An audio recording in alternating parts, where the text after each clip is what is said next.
That's right, and there was a lot of back and forth today, a lot of mudslinging. One side is accusing the other of lying, but when it comes down to it, supporters say this is something that will help San Diegans, while opponents say it's just going to create more problems.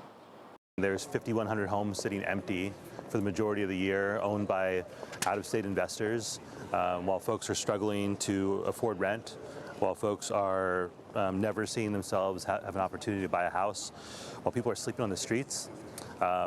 And this is a way to put homes back on the market. It brings me no joy to go against all 8 of my colleagues on this, but I feel so strongly that this is the wrong path, that it will be struck down in court, that it is not well thought out, is not well vetted by attorneys, that it will be struck down. And so both council members, Shanila Rivera and Raul Campillo, with very different opinions on this. Now, Measure A taxes people who own homes that are left empty for more than 182 days a year. The tax starts out at $8,000 per empty home, increasing to $10,000 the next year, with a $4,000 surcharge for corporations. Now, Ela Rivera says not only will the tax incentivize some owners to sell their homes, which would help drive up inventory, it will also generate about $51 million a year for the general fund to pay for all sorts of things. However, Campillo says none of that matters because if passed, it's going to end up in court, just like a similar measure in San Francisco did in 2024, and it was struck down.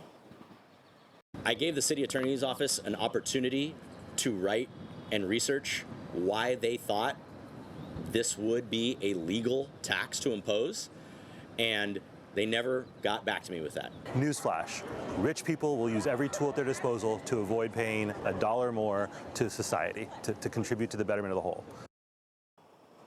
And there was also a lot of talk today about military families. If they're serving overseas, will they somehow be drawn into this and be unfairly taxed? However, the supporters say that is absolutely not true, that military families are exempt. So passionate people on both sides of this issue, and it's going to be up to the voters to decide. Jenny and Carlo?